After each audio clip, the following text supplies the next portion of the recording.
अस्सलामुअलैकुम dear students, welcome back to the channel और hope आप सब खैरियत से होंगे। सेकेंड ईयर अकाउंटिंग में फर्स्ट चैप्टर हमने स्टार्ट किया हुआ था issues of shares and debenture का, और उसका आज हमारा लास्ट टॉपिक है।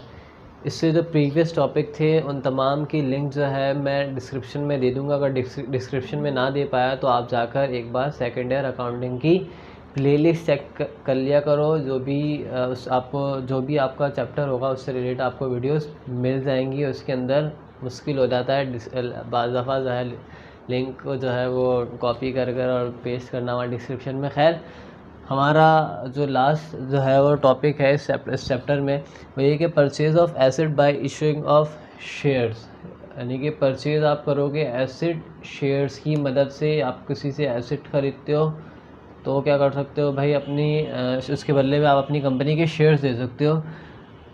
अच्छा, तो इसके लिए मैं यहाँ पर एक फार्मूला लिख रहा हूँ, यहाँ पर लिख देता हूँ कि fix asset is equals to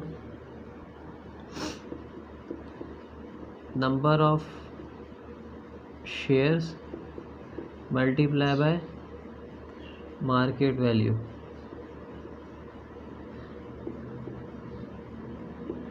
ठीक है, फिक्स भाई फार्मूला क्या है? Fix asset is equals to number of shares multiply by market value. आप क्या कर सकते हो इस फार्मूले के तहत बआसानी जो है, अगर इस जो ट्रांजैक्शन में ले ली है इनको सॉल्व कर सकते हो। ये इसमें जो है ना काफ़ी ज़्यादा बच्चे जो है वो कंफ्यूज हो जाते हैं। बस आपने ये फार्मूला अपने माइंड में रखना है, ट्रांजैक्शन पढ़नी है, देखना है कि इस फार्मूले के अंदर क्या क्या चीज़ें हैं, क्या नहीं है, जो नहीं है उसका मतलब हमें निकालनी है, इस फार्मूले के तहत निकल जाएंगी।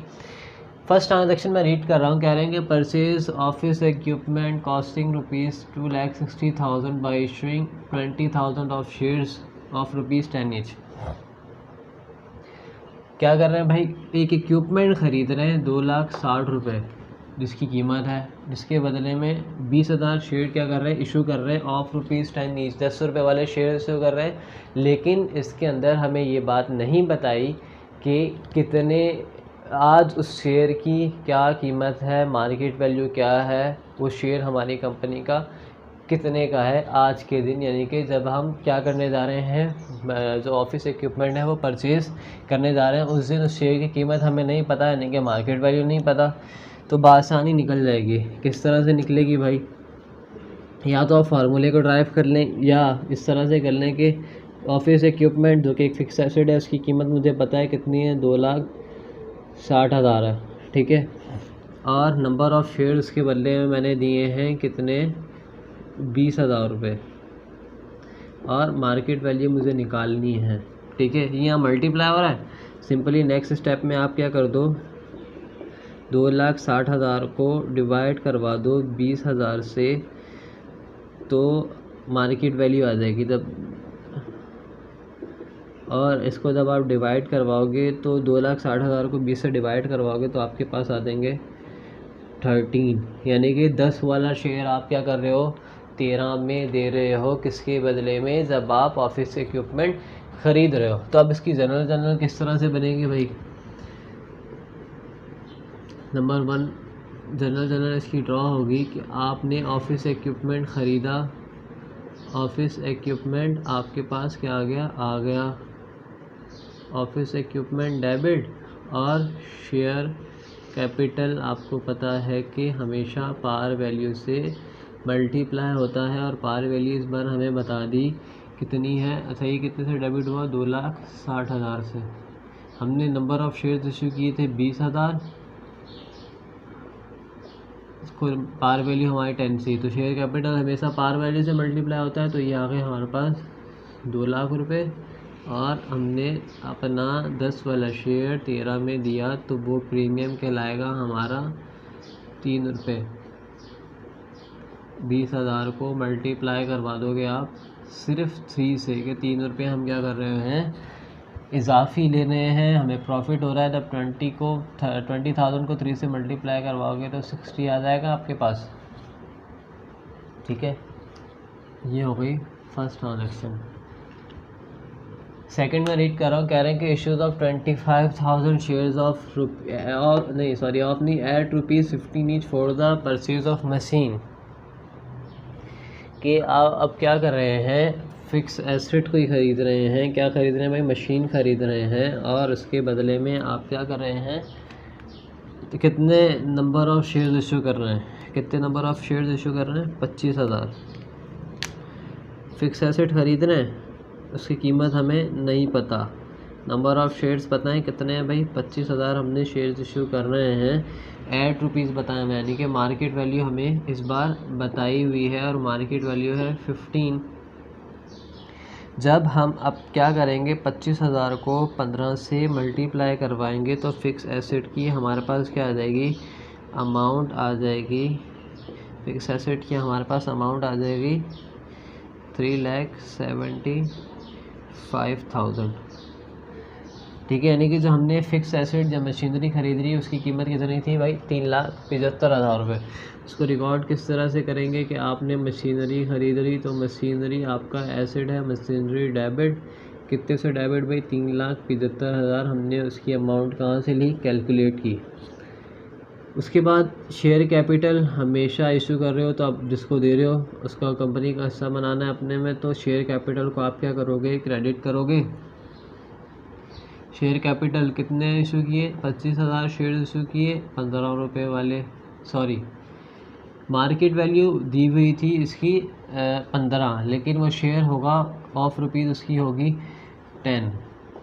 यहाँ पर उन्होंने बताया वो नहीं हुआ, लेकिन अमूमन नॉर्मली जो है वो 10 रुपये होती है। तो मान लेता हूँ मैं, आप भी यहाँ पर कंसीडर कर लें कि उसकी जो पार वैल्यू है वो 10 रुपये थी, तो आपके शेयर्स बन के 2,50,000 रुपये के, और आपने 10 रुपये वाला शेयर 15 में दिया, तो आपको क्या हुआ? मुनाफा हुआ। कितना मुनाफा हुआ?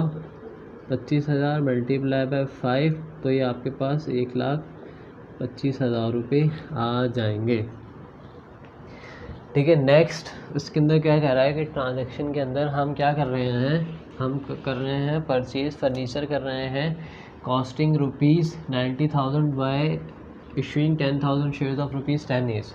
इसमें भी बिल्कुल हमें फ़िक्स एसेट दिया हुआ है, उसकी कीमत 90,000 दी हुई है, नंबर ऑफ़ शेयर्स भी नहीं है, लेकिन मार्केट वैल्यू नहीं दी हुई। तो क्या करेंगे, फ़ौरन से फार्मूले के अंदर वैल्यू रखेंगे 90,000 is equals to number of shares हमें दिए हुए 10,000, मार्केट वैल्यू नहीं दी हुई, ये मल्टीप्लाई हो रहा है। नेक्स्ट स्टेप में आकर हम इसको क्या करेंगे, डिवाइड करवा देंगे। नेक्स्ट स्टेप में हमने इसको क्या किया भाई, डिवाइड करवाया, तो मार्केट वैल्यू आ गई हमारे पास 9 रुपये। 9 रुपये क्या आ गई हमारे पास मार्केट वैल्यू? 9 रुपये आ गई, यानी कि अब 10 वाला शेयर हमने 9 में दिया, मतलब कि हमने क्या किया, शेयर डिस्काउंट जो जब इशू किया तो हमने शेयर को डिस्काउंट पर इशू किया। अच्छा, तो इसकी एंट्री किस तरह से बनेगी? हमने ख़रीदा फर्नीचर, ख़रीदा हमने फर्नीचर को ख़रीदा। फर्नीचर कितने का ख़रीदा भाई? 90,000 का। तो 90,000 से तो हो गया फर्नीचर आपका डेबिट। पार वैल्यू आपको पता है हमेशा 10 दी हुई है, हमें 10 हमेशा 10 नहीं होती, लेकिन यहाँ पर 10 दी हुई है, और अमूमन ज़्यादातर जो है वो 10 नहीं होती है। तो शेयर कैपिटल आपका यार ने बताया हुआ है कि वो कितना है, 10 है। तो 90,000 को सॉरी 10,000 को जब आप 10 से मल्टीप्लाई करवाओगे तो आपका आ जाएगा 1,00,000 रुपये। अब डेबिट और क्रेडिट साइड इक्वल नहीं आपके, तो हमने अपना 9 रुपये का शेयर दिया है 10 के बजाय। 10 उसकी कीमत थी, हमने क्या किया 9 में दिए, यानी कि शेयर हमने इशू किया डिस्काउंट में, सस्ते में, या आप कह सकते हैं कि लॉस में। तो शेयर डिस्काउंट आपका क्या हो जाएगा, डेबिट हो जाएगा। 10,000 शेयर इशू किए, उसके ऊपर हमने 1 रुपये आपको कम दिए, 1 रुपये कम का दिया, तो आपका 10,000 डेबिट हो जाएगा, जो कि आपका डिस्काउंट कहलाएगा, या आप लॉस कंसीडर कर लें या लॉस को मान लें। और लास्ट में जो है हमने क्या किया है कि एक लास्ट ट्रांजैक्शन लिया, उसमें हमने क्या किया है कि एक इशू कर रहे हैं share, issue 30,000 shares of ₹10 at par, यानी कि 10 वाला एट पार 10 में ही दे रहे हैं। For the purchase of office equipment, office equipment की परचेजिंग के लिए। इसमें सिर्फ कुछ नहीं किया, इसने आपको सिर्फ थोड़ा सा घुमाया है। किस तरह से घुमाया भाई? पार वैल्यू लिख कर नहीं बताई, बस ये बोल दिया कि एट पार, पार वैल्यू क्या है? 10 है। ऑफ रुपीज़ का मतलब मैंने बताया कि ये रजिस्टर्ड वैल्यू कहलाती है, ठीक है। अब फिक्स एसेट की परचेज ऑफ ऑफिस इक्विपमेंट की वैल्यू नहीं पता, फिक्स एसेट नहीं पता, सिंपली 30,000 हमें पता है नंबर ऑफ़ शेयर्स हैं, पार वैल्यू में पता है 10 है, तो मल्टीप्लाई करवा देंगे तो हमारे पास अमाउंट आ जाएगी कितनी? 3 लाख रुपए। फ़ौरन से आप जाकर क्या कर दो कि इसकी एक सिंपल एंट्री बनेगी, ना तो प्रीमियम है ना ही इसके अंदर इस बार डिस्काउंट दिया है आपको। तो आप क्या करोगे? ऑफिस इक्विपमेंट ख़रीदा आपने, ऑफिस इक्विपमेंट ख़रीद रहे हो कितने का? 3 लाख का, और उसके बदले में आपने शेयर इशू किए, शेयर कैपिटल अपना क्रेडिट किया। कितना क्रेडिट किया? 30,000 इशू किए शेयर्स पार वैल्यू पर, तो पार वैल्यू 10 ही थी, तो 3 लाख हमारे पास आ गई अमाउंट। तो ये थी ज़्यादातर ट्रांजैक्शंस। देखिए मैंने डिस्काउंट भी ले लिया, प्रीमियम भी हमने डिस्कस कर लिया, और जो एक ट्रिकी आप कह लो कि जो ट्रांजैक्शन थी उसको भी मैंने यहाँ पर आपके सामने लिख लिया और उसको सॉल्व करके भी बता दिया। ये था हमारा lecture shares of debenture, sorry shares के ऊपर। अभी डिबेंचर के ऊपर हमने बात करनी है। डिबेंचर इंशाल्लाह जो है हमारे जो नेक्स्ट वीडियो होगी उसके ऊपर हम बात करेंगे डिबेंचर पर। तो शेयर्स के कॉन्सेप्ट को समझने के लिए जो आप प्लेलिस्ट चेक कर लीजिएगा, या डिस्क्रिप्शन में जो है वो लेक्चर वाइज मैं लिंक जो है वो डाल दूँगा, तो आप देख लीजिएगा। ज़्यादा नहीं तो पहली जो है वो लेक्चर ज़रूर सुनिएगा, उसके अंदर जो है मैंने बेसिक कॉन्सेप्ट जो थे उसको डिस्कस किया था। मिलते हैं नेक्स्ट लेक्चर के अंदर, तब तक के लिए अल्लाह हाफ़िज़।